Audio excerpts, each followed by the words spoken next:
अगर अहिरवाल की बात करें तो अहिरवाल की 11 विधानसभा में से मात्र एक नांगल चौधरी की विधानसभा सीट है जिसे कांग्रेस ने जीता था। बाकी 10 सीटें भाजपा के पास में हैं। अब अगर आप इन तीनों नेताओं की मैंने आपसे बात की कि राव इंद्रजीत सिंह, राव नरवीर सिंह और राव अभय सिंह, ये तीनों नेता बीजेपी के अंदर इंपोर्ट किए गए हैं, यानी कि बीजेपी में आयातित हैं, बीजेपी में आए हैं बाहर से। और इसी वजह से ही लगता है कि राव अभय सिंह गाए बगाए जो सियासी वार हैं, अपने जो जुबानी तीर हैं, वो चलाते रहते हैं राव इंद्रजीत सिंह पर। और राव नरवीर सिंह और राव इंद्रजीत सिंह के बीच 36 का आंकड़ा पहले से ही है। दोनों एक दूसरे को चुनाव भी हरा चुके हैं। धुरंधर नेता जिनके पास है तजुर्बा, आज के नेता जिन्हें करके दिखाना है, कल के नेता जिनके हाथ है भविष्य की राजनीति। देश रोजाना करेगा राजनेताओं के साथ कल, आज और कल की बात द सियासतनामा में हर शनिवार शाम 8 बजे। दोस्तों नमस्कार, मैं संजय मग्गू और मौजूद हैं देश रोजाना के डिजिटल मीडिया मंच पर। पिछले वीडियो में मैंने आपसे जिक्र किया था कि दक्षिण हरियाणा के अंदर जो भारतीय जनता पार्टी के नेताओं में कोल्ड वार है, जो लगातार शीत युद्ध चला आ रहा है, उस पर नजरें पड़ी हैं भाजपा के आला कमान की।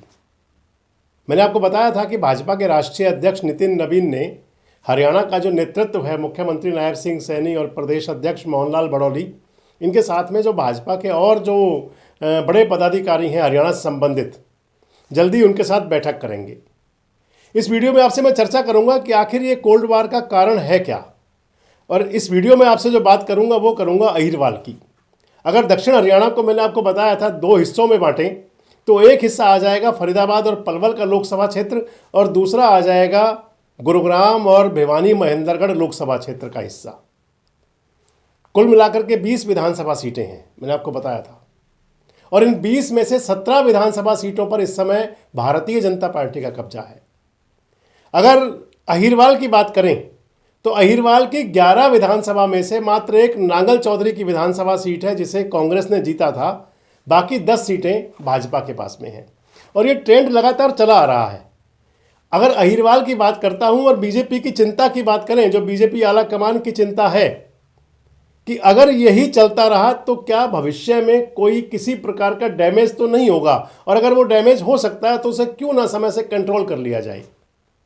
अब अगर अहिरवाल की बात करते हैं तो भारतीय जनता पार्टी के अंदर जो वहाँ के मुख्य केंद्र माने जा सकते हैं, तो एक तरफ राव इंद्रजीत सिंह है और दूसरी तरफ वहाँ पर भिवानी महेंद्रगढ़ लोकसभा जो सीट है, वहाँ के सांसद को अगर देख ले तो चौधरी धर्मवीर सिंह। हालांकि इस राजनीति से धर्मवीर जी कोई इत्तेफाक रखते नहीं, वो साइड है, और धर्मवीर सिंह राव इंद्रजीत सिंह के नज़दीकियों में शामिल हैं, ये भी तय है। किसी समय में जब कांग्रेस की राजनीति थी, जब दोनों नेता ये कांग्रेस में थे, तो शायद उस समय इनमें कहीं ना कहीं 36 का आंकड़ा था, पर जब से भारतीय जनता पार्टी में है तो तब से ये दोनों नेता 7 कदम ताल करते हैं।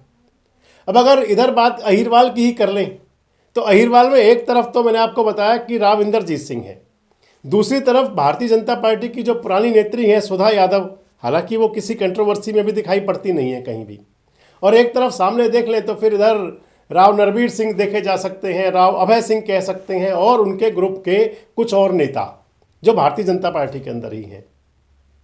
अब अगर आप इन तीनों नेताओं की मैंने आपसे बात की कि राव इंद्रजीत सिंह, राव नरवीर सिंह और राव अभय सिंह, ये तीनों नेता बीजेपी के अंदर इंपोर्ट किए गए हैं, यानी कि बीजेपी में आयातित हैं, बीजेपी में आए हैं बाहर से। राव इंद्रजीत सिंह की बात अगर करें तो राव इंद्रजीत सिंह कांग्रेस में हुआ करते थे।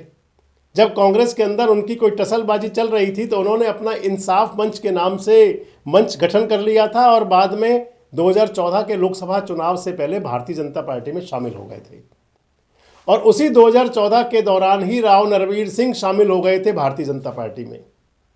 राव इंद्रजीत सिंह जहां कांग्रेस छोड़ करके और इंसाफ मंच बना करके अपने मंच से होते हुए बीजेपी में एंटर हुए थे, तो राव नरवीर सिंह के लिए कह सकते हैं कि उन्होंने घाट घाट का पानी पिया हुआ था।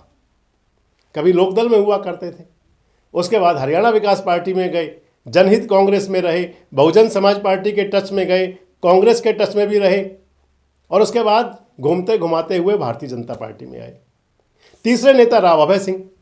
राव अभय सिंह को अगर देखें तो वो ब्यूरोक्रेसी में थे, नौकरशाही में थे, नौकरशाही से वो राजशाही में आए, राजनीति के अंदर। और नौकरशाही से जब वो राजशाही में प्रवेश की योजना बना रहे थे तो उनकी सबसे पहली नज़र जो है उन पर भूपेंद्र सिंह हुड्डा की पड़ी थी। एक अपने साक्षात्कार में राव अभय सिंह खुद बता भी चुके हैं।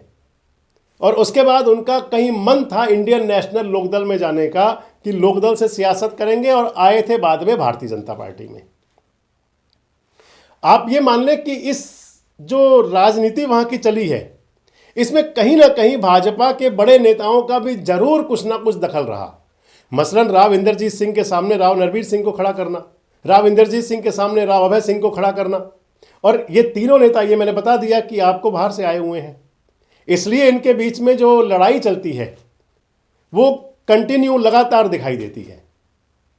और जो फिलहाल की अगर देखें, जो आज का कोल्ड वार है, राव अभय सिंह विधानसभा का चुनाव हारे अब की बार नांगल चौधरी से, और उनके सामने जो चुनाव जीती कांग्रेस की कैंडिडेट वो मंजू चौधरी हुई।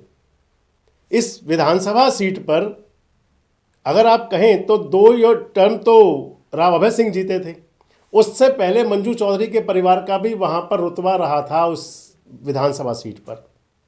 राव अभय सिंह चुनाव हारे, उसके पीछे हालांकि भले ही वो कभी भी स्पष्ट ना कहते हों, लेकिन इतना जरूर था कि राव इंद्रजीत सिंह की जो नाराजगी थी वो अभय सिंह पर भारी जरूर पड़ी थी। और इसी वजह से ही लगता है कि राव अभय सिंह गाए बगाए जो सियासी वार हैं, अपने जो जवानी तीर हैं, वो चलाते रहते हैं राव इंद्रजीत सिंह पर। और राव नरवीर सिंह और राव इंद्रजीत सिंह के बीच 36 का आंकड़ा पहले से ही है। दोनों एक दूसरे को चुनाव भी हरा चुके हैं। राव नरवीर सिंह जब पहली बार विधायक बने थे 1987 में, तो उस समय उन्होंने राव इंद्रजीत सिंह को ही चुनाव हराया था, और उसके बाद इंद्रजीत ने उनको लोकसभा के चुनाव में बढ़िया वाली पटखनी दे दी थी भाई साहब बराबर। अब ताज़ा जो आप देख लें घटनाक्रम जो रहा, ताज़ा घटनाक्रम में आप ये समझ सकते हैं कि राव नरवीर सिंह ने विधानसभा चुनाव जीतने के बाद जब हरियाणा में नायब सरकार बन गई थी बीजेपी की हैट्रिक की सरकार, तो उसके बाद कहा था, एक बार व्यंग्य बाण चलाए थे राव इंद्रजीत सिंह पर, कहा था कि अगर लोकसभा में हम साथ ना होते तो राव इंद्रजीत सिंह देखते रह जाते। ये जो चुनाव था 2024 वाला, ये बड़ा टफ चुनाव था। राव इंद्रजीत सिंह बड़ी मुश्किल से इस चुनाव को जीते थे। राज बब्बर ने एक बार तो राव इंद्रजीत सिंह के पसीने छुड़ा दिए थे, और यहाँ से जो उनका शब्दवाण शुरू हुए थे चलने, तो उसके बाद आप मान लें लगातार वो चलते रहे। राव इंद्रजीत सिंह के खिलाफ लंबे समय से धरना चल रहा है मेडिकल कॉलेज को लेकर के। इधर कभी उन पर शब्दबाण छोड़ते हैं राव अभय सिंह, कभी छोड़ते हैं राव नरवीर सिंह। इधर राव इंद्रजीत सिंह नरवीर को तो यहाँ तक याद दिला चुके कि उन्हें जेल यात्रा करनी पड़ी। मतलब जो वार है, जो लड़ाई है, वो पूरी तरह से एक तरह से सतह पर है, सामने आ चुकी है। और ऐसे में पार्टी को डैमेज ना हो, इस पर नज़र है नितिन नवीन की, क्योंकि तीनों जो लोग हैं, मुख्य धारा वाले जो लोग तीनों हैं, वो भारतीय जनता पार्टी की मुख्य धारा के नहीं है, भारतीय जनता पार्टी की विचारधारा के नहीं है। भले ही 12-14 साल से बीजेपी में आ तो चुके हों, लेकिन कहीं ना कहीं जो उनकी अपनी पुरानी टसल्स है, पुरानी राजनीति हैं, वो सामने रहती हैं। अब मसलन आप देख लें कि जैसे ही राव नरवीर सिंह ने कहा था, तो जवाब दिया था उस समय इंद्रजीत सिंह ने भी और उनकी बेटी आरती राव ने भी जवाब दे दिया था कि हमारी वजह से सरकार है।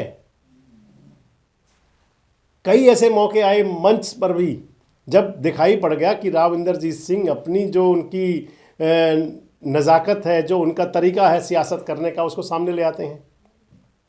अब इस सब में बीजेपी को आखिर किसी प्रकार का कोई डेंट ना हो, बीजेपी किसी डेंट से बची रह जाए, इसके लिए प्लानिंग बनाई है शायद नितिन नवीन ने।